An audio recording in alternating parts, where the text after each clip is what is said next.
everyone, I hope you're all well. Welcome to my channel. My name is Rebecca Ellie. If you don't already know me, I create travel and lifestyle videos of my life since traveling. I've been traveling for the last 5 years. I'm currently in Australia, but I've also traveled Southeast Asia and some of Europe too. So as you can see by the title, I'm going to be collecting my top travel tips over the past few years and combining them all in one video. And if you don't already follow me on Instagram and TikTok, please do. I do post on there way more regularly, but I don't want to make this intro too long, so I'm just going to hop straight on into the video. One of the most common questions I get a lot when traveling is, how have you afforded to travel for so long and so much?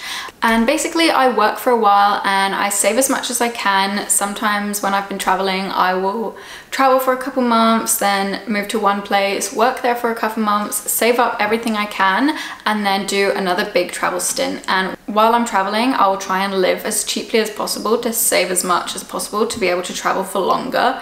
Same thing when I'm saving up for a trip, I'll try and cut in on my expenses. I won't regularly go out to buy coffee. I'll always make instant coffee at home, but also staying in hostels which have kitchens. Most hostels will have kitchens, and maybe like getting up early one morning and doing some meal prep in the hostel, because the hostel kitchens do get quite busy quite quickly. So if you get up early one morning and just do a bunch of food prep, so you've got like lunch boxes for the week, and then you don't have the same urge to go out and spend. On that same note as well, I'd also recommend doing like one big weekly grocery shop, because I feel like if you go to the grocery shop multiple times a week, you're more inclined to like spend money on like things that you don't really need, or just like, oh, I'm gonna go out, just grab some sushi for lunch, even though sushi, at least in Australia, is very cheap, and most places as well, you can find sushi quite cheap. I obviously understand, like if you're traveling somewhere like Southeast Asia, meal prepping might be a little bit harder, and also the meals out in Southeast Asia are so cheap, so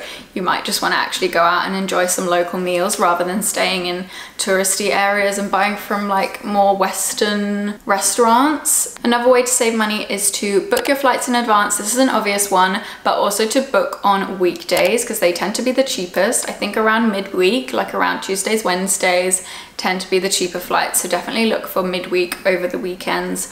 Also have a little look for public holidays or like school holidays in the area. Try and avoid those if possible. I know that's really hard, but the next one is take some cash out before you reach the airport, just to avoid those extra fees, because at the airport they'll charge you extra to take your cash out. The next tip is like a travel hack that has actually changed the way I travel and saved me so much stress, and it's getting an Olivia eSIM. And if you don't know what an eSIM is, it's basically a digital SIM card that you install on your phone. If you have an iPhone, you can now automatically install it via the app, but there's also a QR code that you can scan to install it, which is super easy. It only takes minutes, and basically it lets you keep your original SIM in your phone, which is so good, because then there's so many times where you'll be asked to confirm your phone number or like verify your phone number like from your bank, etc. And with the Olivia eSIM, you can easily switch between the eSIM and your original SIM. It will also allow you to instantly connect to the strongest data provider in the area as soon as you land. So when you're at the airport, you can easily book a Grab or an Uber. You don't have to pay those crazy airport taxi prices back to your accommodation. You can also find directions way quicker. You don't have to run around trying to find some public Wi-Fi or trying to find the best SIM card deal in each destination, because a lot of the times when you're traveling, like say you're traveling Southeast Asia, you want to visit lots of countries, you don't want to have to buy a single SIM for each new destination. Olivia actually have package deals where you can get an Asia eSIM, which covers multiple countries in Asia. There's also one for Europe, which is really good, covers multiple countries in Europe, so you don't, if you're doing like a big Europe trip or a big Asia trip, you don't have to go buy a separate SIM or a separate eSIM for each one. They also have unlimited data packages in over 120 destinations, which is a game changer, especially if a lot of people these days will be working remotely or working with social media. Like for me, it's really helpful because I can always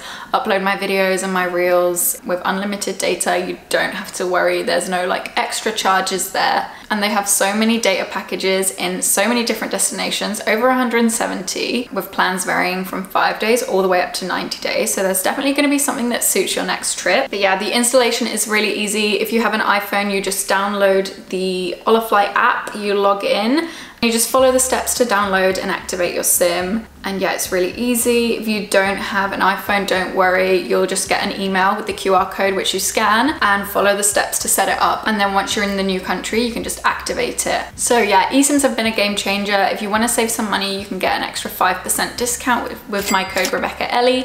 I will have all the information below as well. My next tip for saving money is to do more pre-drinking rather than going out for drinks. Drinks can be quite expensive and quickly pile up. So I'd highly recommend doing more pre-drinks and then only ordering a couple drinks out. And if you do want to get drinks out, try and get there for happy hours. Usually places will have really good happy hours. Now I'm going to go into some general tips, and then at the end I'll do packing tips and travel essentials. This is one of the most important ones. It is to always have a photo of your passport in your phone, because if for whatever reason you lose your passport or you can't find it, it's always very important to have a copy of it on your phone.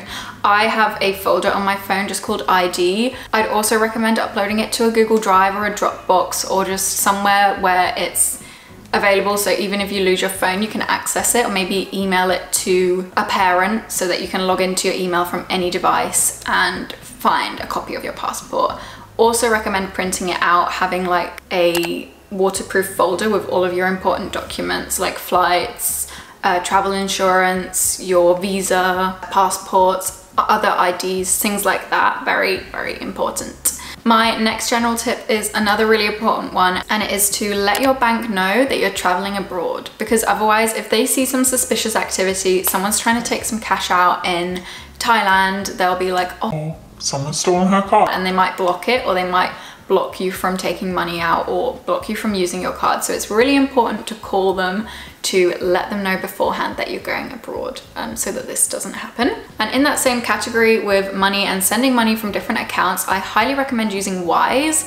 It's really easy to use. You can also order a card. It's basically an app that you can download and transfer money between different currencies. So you create an account, say you usually live in the UK and you've got British pounds, so you'll create a British pounds account, transfer money from your bank account into your Wise account, and then you can create loads of separate ones. So like a Thailand one for Philippines, and you can easily transfer your money from your English Wise account to all the other ones, and it's really good. What I did was I ordered my Wise card, and as soon as you order a Wise card, even if you don't want to use it, you'll get a digital one as well. So I just added mine to my Apple Pay, and I could easily tap wherever I was, and it was just the easiest thing. It's one of the cheapest ones as well, with like transfer fees. The next tip is to always bring an extra change of outfit and bikini in your hand luggage, just because if anything happens to your check-in luggage, at least then you know you've got some clothes to at least get you through the first day whilst you wait for your luggage to arrive, or whilst you buy some extra clothes. Same thing with valuables. Most people probably already know this, but don't put any of your valuables in your check-in luggage, like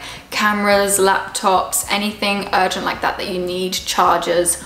Always keep it with you in your hand luggage, because you just never know when that checked-in bag could get lost. Or not ideal, but it happens sometimes, and you just want to be on the safe side if it does happen. And I'd also recommend downloading some podcasts and some of your favorite playlists, just for whenever you're on those long flights and you don't have any internet and there's no Wi-Fi on the plane and you want to listen to something, you want to keep yourself entertained. Moving on to packing essentials, I'm going to start out with a bum bag. A bum bag is just so useful, just like one that you can strap around your front or just have down by your waist, just so it's a bit closer to you.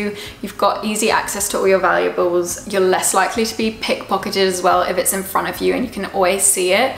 I just like to have my passport and my phone and just like important things like that in my bum bag, and it's also easy for day trips. I'd also recommend bringing less than you think, like packing lighter, because pretty much in any destination you go, you maybe gonna want to buy some things to bring home. Like to Australia, I'm actually quite happy that I didn't bring so much out, because there are so many shops here that I just love the vibe from. Like I love shopping in Gander, and most of the time when you're traveling you're gonna want to like gravitate towards the same things usually. Like that's what I see. Usually I pack like quite a few outfit options just because I'm not sure, but then in the end I just end up going for the same thing, like my comfy jean shorts and just some comfy flowy shorts and bikinis is pretty much what I live in usually when I go traveling, because I like to go traveling to warmer destinations. So pack things that you think are comfortable and things that you're going to want to wear a lot and that you feel good in and comfortable in, because if you haven't worn that going out dress for the past 6 months and you're packing it thinking that you're going to wear it on holiday,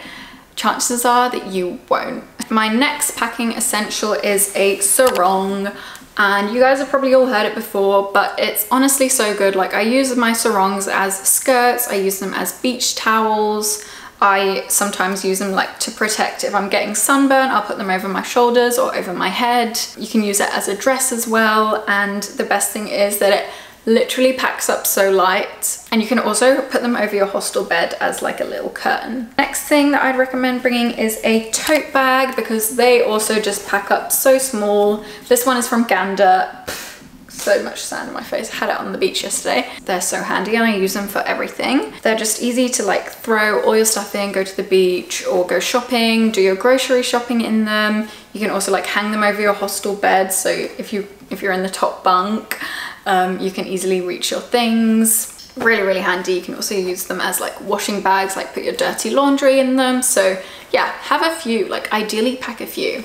So you can have them for different things. Next one is another pretty obvious one, but I swear by them, and it's packing cubes, especially if you're traveling Southeast Asia and you're bringing a backpack rather than a suitcase. It's hard to like have to reach to the bottom of your bag and find something. It's way easier if you have different packing cubes and you know like, oh, I have one for t-shirts, I've got one for shorts, got one for like bikinis and underwear. It's just way easier to keep yourself organized. So yeah, I love packing cubes. I've also linked my Amazon storefront below where you can find like all my travel essentials. The next one is going to be a microfiber towel, just because these pack up way smaller than regular towels. They're lighter and they dry way quicker. So I've just got this one. I've had it since my first backpacking trip like 5 years ago, and it's still going strong. I still love it. It's a little bit on the smaller side though, but that's fine because I prefer to pack light and not have to lug around lots and lots of stuff. Next thing I recommend is to invest in a good around the world converter. Now this one isn't around the world because I have lost mine, but I highly recommend to invest in one, especially if you're traveling to lots of different destinations. I think it's better to just have one that you can use for multiple different countries. It would just save you from taking up unnecessary room in your suitcase or backpack. The next packing essential is a little lock. I've currently lost mine, and it's been a while since I was staying in hostels, but when I was staying in hostels, this is a must because most hostels will have lockers in the room, so you can lock your valuables in, which I highly recommend, and you'll have to bring your own lock, so it doesn't come with a lock usually.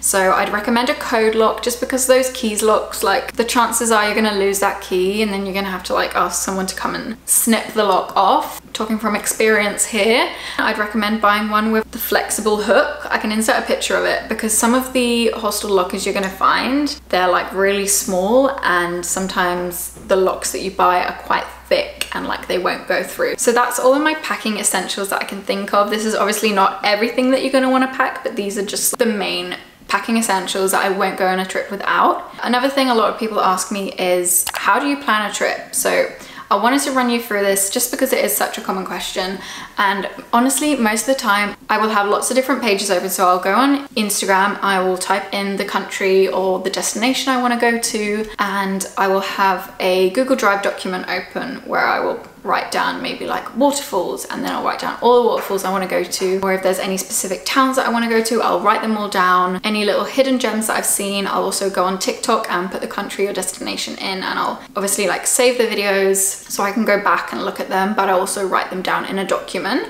And then once I have all of the information about like my bucket list places, my bucket list experiences, hostels that I've seen or hotels that I want to stay at, I will then open maps and I will look at each thing, and I will try and create like a little travel route. So like if I find two towns that are relatively close together, I'll put them like one before the other and just work out in which order it makes sense to do everything in. And I'll just go off that. And it obviously depends where you're going. Like if you're going to Southeast Asia, I wouldn't necessarily recommend booking everything because you want to keep it a little flexible. Like maybe book the first week at least, and then you can keep the rest of your time a little bit flexible, just in case you fall in love with somewhere and you really want to go back, or if you meet some people you want to continue traveling with. Southeast Asia is pretty good like that you can be way more flexible, whereas with Australia, especially in peak season, things do sell out. Like the Greyhound buses in peak season will be full, the hostels will sell out, tours and stuff like Gari, Fraser Island,